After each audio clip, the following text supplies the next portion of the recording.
overall approach, and it's a three-pronged approach. So nourish, balance, and calm. And I'll explain what each of these are. This we'll go through what they are.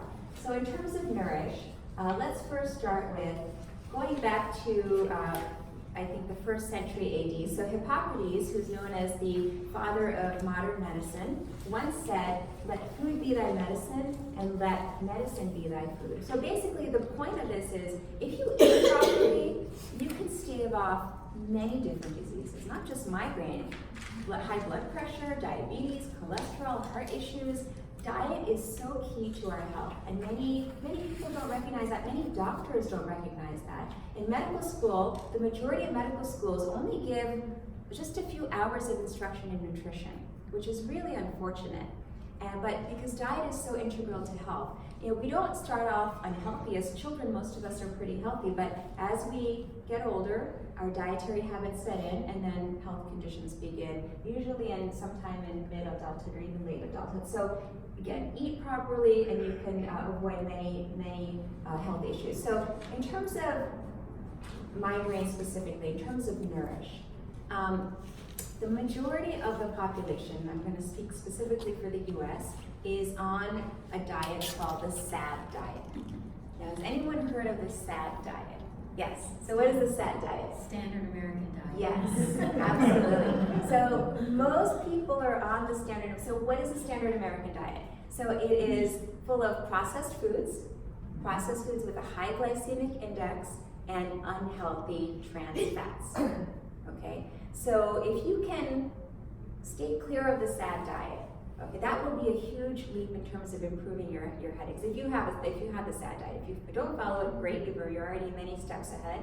But what I typically tell my patients is try to eat foods that are like this: whole, real foods, not processed foods, not foods with chemicals, not baked goods with confectioner's sugar on top, and sodas with sugar added or artificial sweeteners. Eat whole foods, and preferably raw foods. Okay, you can maybe steam them, but it's best to just have the foods naturally as they come. Okay, so and also what I'm showing here in this picture is make sure that you have a rainbow of colors in your diet. Okay, so you can see how many different colors are represented here. All kinds of different shades of greens, reds, oranges, yellows. So this provides all of the phytonutrients that your body needs. It has a host of B vitamins, it has antioxidants. There's actually protein in here too. Many people don't realize, but many vegetables have protein. So this should be really the mainstay of your diet, is our raw foods. Nuts and seeds are great too, as long as you're not sensitive to nuts. Some people with migraine are sensitive to nuts, so that's an individual choice.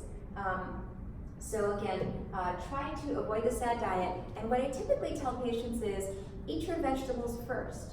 When you get full on vegetables, then you eat everything else that you would eat. So whether it's a source of protein, whether it's grains, you eat. So let me show you this actually before I explain that. Oh, what happened to my,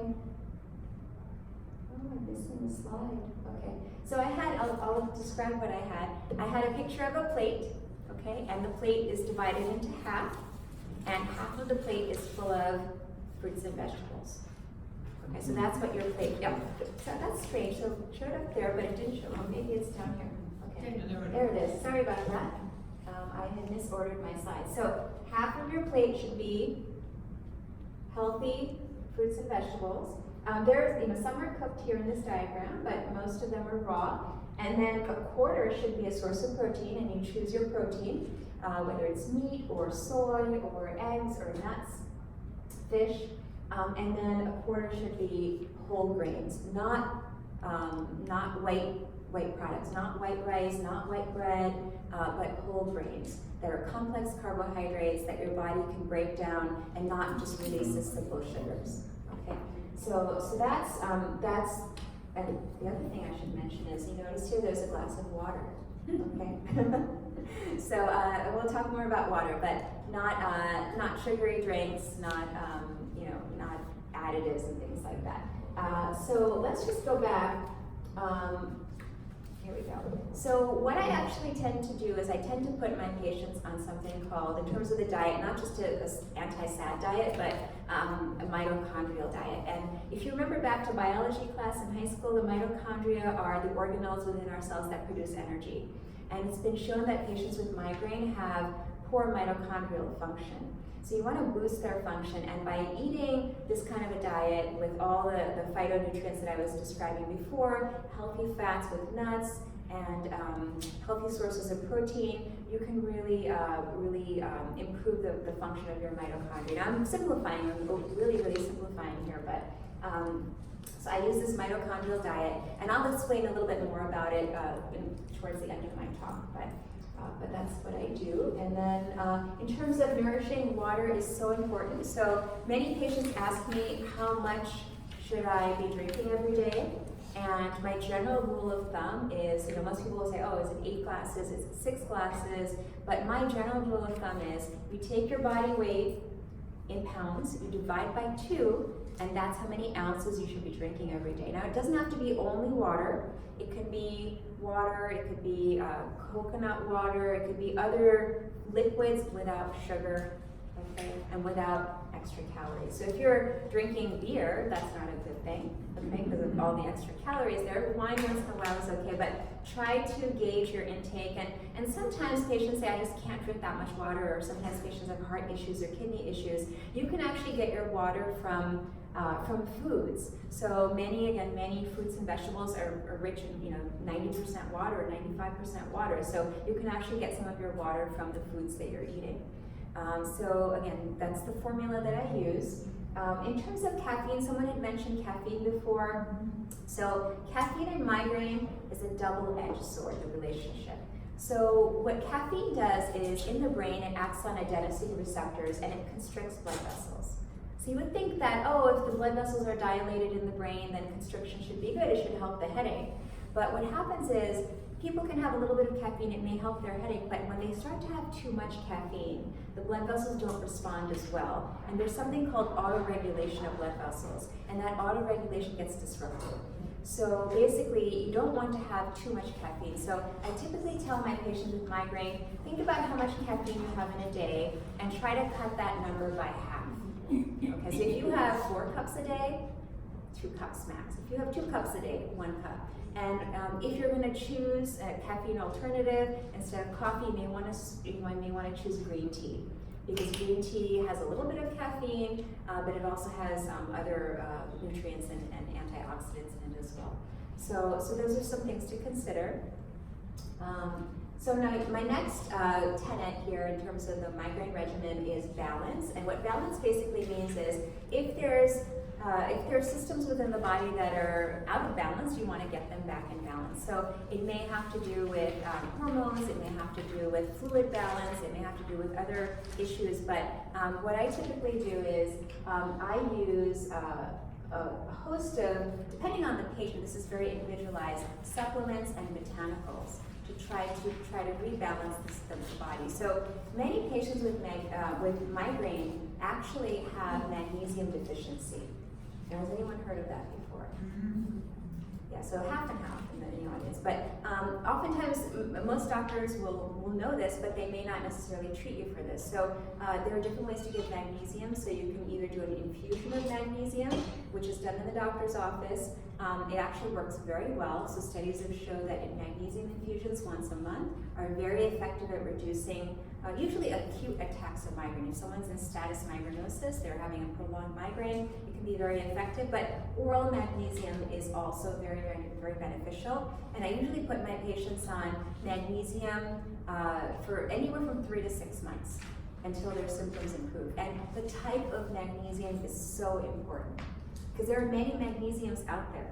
Okay, so when I first started out looking at this, I didn't understand this. It only took after months of research to realize, oh, the formulation I was taking is not the right type of magnesium for me. So you have to do a little bit of trial and error and figure out which type of magnesium your body may respond to best. So over the counter, there are lots of magnesiums. There's magnesium oxide, citrate, malate, well, okay, we're going to talk about that. Those magnesiums, oxide, citrate, malate, are salts. And magnesium salts are better for GI issues. So for example, if you have constipation, if you have other issues with your bowels, then use the salts. But they don't get into the brain very well. Okay, so you should use a different kind of magnesium, glycinate or threonate. And threonate actually has been shown in animal studies to cross the blood-brain barrier, which the other magnesiums have not been shown to do. So that's threonate. Threonate, yes. TH, threonate. So that's all I'll say for magnesium right now. There are specific brands that I've actually found to be more helpful than others, and I'll talk about that at the end of my talk. B-complex. So there have been studies done using specifically not all the B vitamins, but riboflavin, which is B2, and high doses of riboflavin have actually been shown to be beneficial in migraine patients. Again, I usually typically have patients do this from anywhere from 3 to 6 months to try to get some sense of balance, and then if they're doing well, then I taper them off or I stop it completely. More recent research showed that B6 as well as folic acid, the combination of those two have also been shown in clinical trials to be useful for migraine. Now, phytoestrogens, you may ask what these are. These are chemical compounds that come from plants that are estrogen-like. So, for example, patients who have menstrual migraine or who have hormonal migraines may benefit from phytoestrogens. And then white willow bark is a similar compound to aspirin. Okay, so it's a salicylic acid derivative.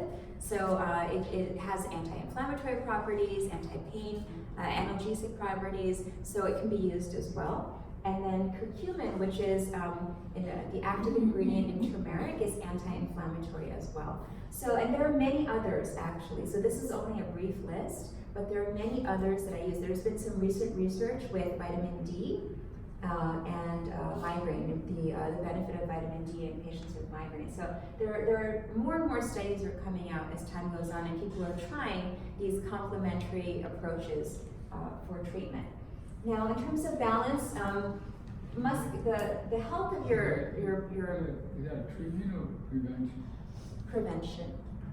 Prevention. Sorry. So in terms of musculoskeletal, now it really depends on your comfort level and what you can do in terms of activity. But I don't like to use the word exercise. I like to use the word movement instead. Because most of us can find some form of movement that will get our heart pumping a little bit, get some circulation going, and that can be very helpful in patients with migraines. So movement, yoga in some studies, recent studies actually been shown to be helpful. Yoga, Tai Chi, which is not listed here. Acupuncture has actually been shown to be more beneficial than placebo in one study. Massage therapy, and craniosacral or chiropractic therapy. Now, one word of caution with chiropractic therapy, make sure that if you do go for this type of treatment, that your chiropractor does not do any kind of fast neck movements. Everything should be slow and controlled, because that can lead to other more serious problems within the blood vessels. So you don't want to have any jerky movements to your neck or anything like that. So nice and slow. Let's see, we'll move on here. In terms of balance, sleep is also very important. I mentioned this a couple of times. So sleep is restorative. It helps your body rest, and it helps certain processes within the body when our whole body is resting. So in terms of the amount of sleep someone may need, it all varies. It depends on who you are and what your body needs. So some people may do well with 7 or 8 hours, other people may need 9 or 10 hours, other people may need 6 hours. But basically, when you wake up, you should feel rested. If you don't feel rested, it means you didn't get enough sleep. And I think that's all I'll say about this. Now, sleep position is also very important, but I'm going to try to continue going so we have some time for questions at the end. So the last tenet of this approach is calm. And basically what calm means is that we all have stressors in our lives. There's no way to get away from stressful, whether it's internal stress or external stress. There's no way to get away from that. But it's how you manage the stress and how you respond to the stress that's important. So in terms of managing migraine, I love this picture because everything's calm here. The ocean is calm, the sky is calm, the person is calm. So, you should just try to keep everything even keel and try not to get upset by little things that happen in life. And there are different ways to do that. But basically, most of us, again, have oftentimes felt like this when it comes to migraine. There's just too many things coming at us from too many angles, and it raises our blood pressure, it lowers the threshold for migraine. So there are different ways to approach stress or to try to achieve stress management or stress reduction. So I give these options to my patients and I say, think about this, and think about it, how it fits into your life, and choose what works best for you. So for some people, it could be something as simple as just being out in nature, and that can help de-stress them. Other people, it may need music therapy. It could be going to the spa and getting pampered. That could be their stress reduction. Exercise, it could be a hobby. So studies have actually shown that people who take up a new hobby or they decide to engage in something that they really enjoy, it distracts them away from the stressors in their life, and they do better. They do better with their blood pressure, they do better in their overall function, their cognition, their clarity, and also with their migraines. So think about all of these different things. I also have here meditation, so I wanted to speak a little bit more about that. When I tell my patients that you should try or consider meditation for stress relief, many of them will say, I have no idea how to do that. Sounds great, but I don't even know where to start. What do? I sit there and I say Om and, in the lotus position. So there are some great, if you've never done meditation before, you don't know where to start, there are some great meditation apps that you can get on your phone. There's a couple, the ones that come to mind are Insight Timer, Headspace, and Calm. So these are actually guided meditations, and they're different lengths of time. So if you've never meditated before, you can start out with a 2-minute meditation, and then work your way up to a 5-minute or 10-minute, 15 or 30-minute meditation. And again, they're guided meditation apps. So someone will talk you through it. There are other meditations you can do. You can do imagery guided meditation. You can do a walking meditation. You can do a driving meditation. You can do a food meditation. And many of these apps will actually explain how to do it and guide you through it. Some patients, they don't feel comfortable with the app. They feel they would do better in a group setting. So the benefit of living in New York City is we have many options in terms of these offerings. So there are actually meditation studios that can help guide you and introduce you to different types of meditation.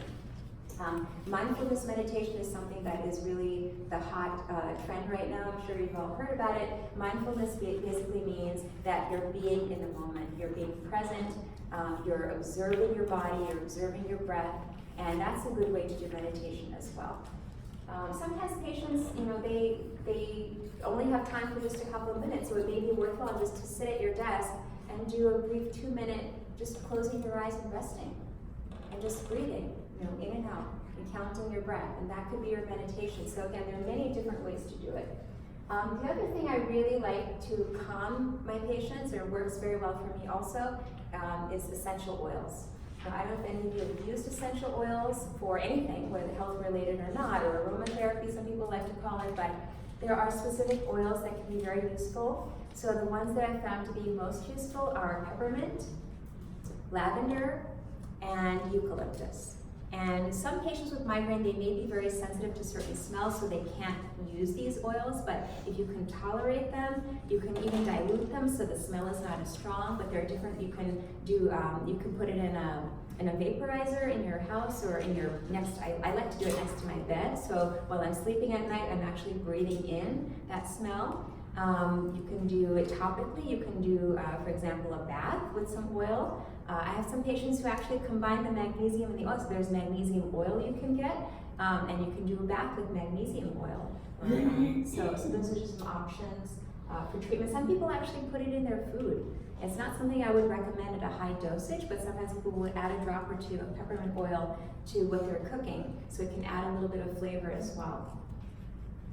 Okay, so one last thing I want to mention is, many patients with migraine have light sensitivity, and as an ophthalmologist, I see this complaint a lot, whether it's light sensitivity to sunlight or fluorescent lights or the computer screen. So this can be a difficult thing to treat, but in terms of a calm approach to this, what I found very useful are a specific type of tinted sunglass called an FL41 tint, and again, I'll provide you with this information at the end in terms of the company that makes these.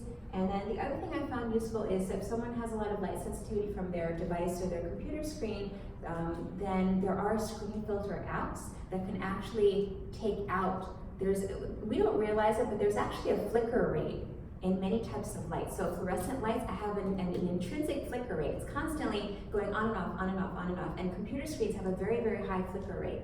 And it's done that way to save energy, so our battery will last longer, but it's not good for people with migraine and light sensitivity. So what these apps will do is they will actually eliminate the flicker rate. And it's very, very helpful. Or there are different settings. You can actually eliminate all the blue light coming from your screen as well. So if you're concerned about blue light, that's a whole different topic, but if you're concerned about blue light, you can try some of these apps you can download to your device or phone or laptop. So I'm going to end there. I think we've covered a lot of information. This is all my information here in case you have specific questions you wanted to reach me. This is my website, and you should have that in your handout. This is my direct email. You can email me if you have any specific questions. This is my office number. And so I have a couple of resources I'd like to share with you. So I have Joelle. I have a clipboard there, and I'm not going to find it, but if you would like to get the resources that some of the things I've talked about here today that are not in the handout, please sign up on the sign-up sheet, and my staff will email you all this information. So, for example, I have a Facebook group called Eye on Migraine, and in that group I actually do some videos, and I call it the Migraine Minute. And so I try to keep it brief. It's usually not exactly minutes, usually like maybe 2 minutes. But I talk about different topics related to migraine and how you can improve migraine. So as part of that Facebook group, it gets posted to the Facebook group so you can see that. And then in terms of if you wanted to sign up for some of these resources, so I have an ebook which is 6 Natural Ways to Conquer Headaches. We can send that to you. I can send you the list, and I mentioned before the different types of magnesiums and the brands that I prefer. I can send you the list of the brands that I found to be most helpful for my patients, as well as some of the botanicals. I can send you the link to the FL41 glasses that I mentioned, the meditation apps, and also the screen filter apps. So please sign up on that clipboard that's going around. And this is just another resource. So if you are interested in trying this mitochondrial diet, I actually have my patients also do it for 3 months, and then they could slowly taper off of it and then go back to some of their regular diet. But I have the mitochondrial diet, which is about a 40-page guide, and it explains the philosophy behind it, the science behind it, and how to do it. It explains about what foods you should eat and what foods you should not eat, okay, as part of this. And then this is a separate guide which comes together as a bundle, but it's a weekly meal planner, so it actually gives you a grocery list of all the things. So if you say, I'm going to do this mitochondrial diet, I'm going to go to the grocery store, I'm going to clean out my pantry, buy new stuff, buy new ingredients, fill up my refrigerator and my pantry, it'll actually tell you how much of everything to buy, and then it has a pretty robust recipe guide that goes along with it. So it's, again, the mitochondrial diet with the weekly meal planner and guide. So this is available for purchase. If you're interested in this, you can please email me, or if you add your name to the list, then I will have my staff email you the link if you wanted to purchase that bundle. So I hope what I've shared today has been useful, helpful. Hopefully this is some new information that you've learned today. So try to, if you suffer from chronic headaches, if you have friends or family members who do, please share this information. I'd be happy to send them out, if you wanted to. I also have extra copies of the slides. Oh yeah, that's great. Yeah, so you can take copies, share them with your friends and family. I hope I can help you also conquer your headaches and also transform your life, because it's definitely transformed my life. So thank you.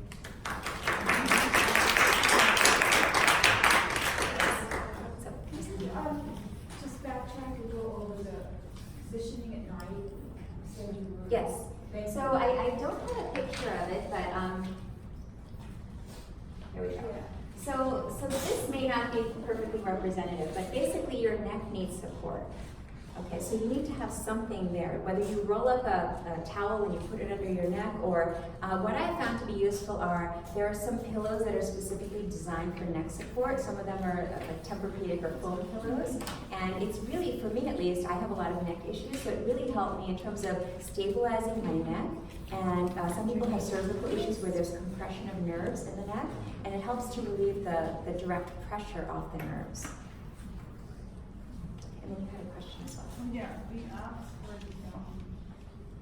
for from the devices. So I'll have to, it's a long, because I'll have to email that out. So there are 2 apps that I use. So do I specifically email you the question, or if I just put my email? Just put your email on the list, and then my staff will send you everything, so it'll all be together. Yes? Could you differentiate migraines from other types of headaches? Because I'm not sure, Yes. really on migraines. So there's controversy about that, whether most headaches are issues with the trigeminal nerve, that nerve that I mentioned. So no matter what kind of headache you have, whether it's a tension headache, a migraine headache, some people have cluster headaches, or other types of what we call trigeminal autonomic cephalgia headaches, which are more specific types of headaches, but most of them are linked to that nerve.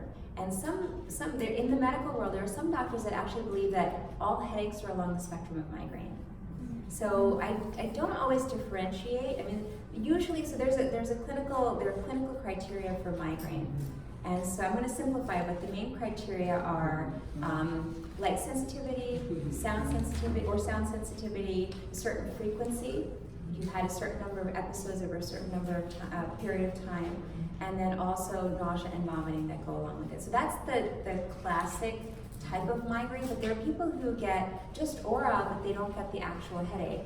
Or there are people who get variants of that. So it's not all, not all headaches can be classified into specific categories. There's also something called, and again, this is controversial as to whether it exists or not, but vestibular migraine. I don't know if you've ever heard of it, but people can experience dizziness, and they can be a symptom of migraine as well, or vertigo, as though the room is spinning around you. So that can be a type of migraine as well. So I use the terms interchangeably, but just because, again, for me, it's an issue along the trigeminal nerve. So I treat it the same way. Oh, so how do you really know if you have migraines? So you have to look at the trigeminal? No, we typically don't image, we don't do an MRI or CAT scan. It's based off of the symptoms. So it's a clinical diagnosis, meaning what the patient has experienced. If their symptoms fall into a certain pattern, then it's probably migraine. So a doctor once told me that if I respond to somatropin, I have migraines. Is that true? Well, there's an actual definition for migraine. That's not one. To my knowledge, responding to the medication is not the criteria. Yes. Can you talk about the effect of posture, the body posture with respect to headaches? Yes, so as I was saying, the cervical and occipital nerves here, so if they get kinked, then there's a higher risk of developing chronic pain in that area that can radiate into becoming a headache. So sometimes stabilization of the neck is very important. So if you've had, even without neck trauma, if you just feel like there's pain that comes from here, it may be beneficial to use a cervical collar for a period of time, or certain hours of the day to wear a cervical collar. And then this position, most of us are at the computer most of the days or on our phone, so we're constantly in this flexed position, so that can also be an issue. So sometimes I have patients lift everything up. So, if they're reading on their iPad, lift it up. Okay, and try to keep your head as stable as possible. So those are some basic suggestions, like ergonomically speaking, those are some suggestions that I give. One more question. Will you repeat your water? Yes. So if you take your body weight in pounds and divide by 2, that's how many fluid ounces you should be drinking every day. Now, that has to be adjusted based on your heart, your cardiac status. If you have congestive heart failure, you can't do that. If you have kidney issues, renal insufficiency, you can't do that. So make sure that you check with your doctor first. The other rule of thumb is you can just check the color of your urine, and it should be as clear as possible. And if it's not, then your body's dehydrated. One more question. Could you talk a little bit about, you already talked about hormones and migraines, but could you talk a little bit about menopause and migraine? Because Great question. Yeah, I was always told that, okay, once you reach menopause, your migraines will decrease. I never had specific hormonal migraines, but actually my migraines increased rather than decreased. Yeah, so the majority of women, their headaches improve after menopause. But there are some women that I've seen in my practice where they've never had headaches their entire life, and after menopause, that's when it starts. So there is no clear-cut rhyme or reason as to what the changes in hormones will do to someone, whether that will increase or decrease their threshold. So I think definitely the minority is your situation where it's actually gotten worse, but the majority is the other way. And the same thing holds true for pregnancy. There are some women who during pregnancy they experience an improvement in their headaches because their estrogen levels are not going up and down. They're not having peaks and troughs. But there are some women where it gets worse during pregnancy. So everyone is different. I don't have an explanation. It's interesting. So I was looking this up. There are estrogen receptors in the trigeminal nucleus that I was showing you in the brain. So they actually exist there. So there is a possibility that that's what, there's some disruption of that pathway, and that's what's linked to these hormonal types of headaches. Is there anything to do with barometric pressure, humidity? I wish there were. Move better. I wish there were. My daughter, she was coming up with these ideas because she sees me, when it's a cloudy day, it's bad. I know it's going to be bad. So I try to mitigate that with the other interventions. But she said, Mom, I'm going to invent a device for you where it's like an astronaut, like a bowl, and I'm going to adjust the barometric pressure inside there, and then you're going to wear that on those days. I'm like, okay, well, that's a great idea, but it's not very practical. So there's not much that can really be done about that. The other thing, and I experience this, I'm sure maybe some of you do as well, is getting on an airplane really is difficult because of the changes in barometric pressure. Even though it's a pressurized compartment, the changes getting on and off, it's too much for me. It's not a good, Because with the lack of sleep and the jet lag and all the other yeah. things. But so what I tend to do is if I'm expecting that it's going to be a bad day based on the weather, I'll do some extra supplements, extra hydration, try to balance it out by doing those things.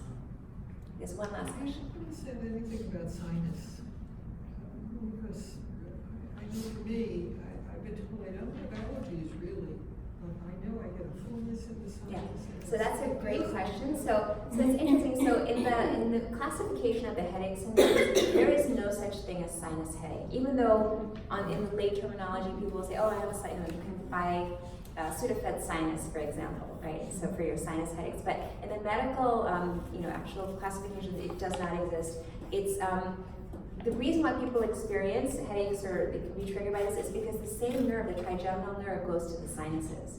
And so that the cavity, the mucosal membranes are innervated by the trigeminal nerve. They can get stretched when you have sinus inflammation, and that's probably what's happening. Okay. So I'm going to stop there. Thank you all for coming. I hope you learned a little bit today.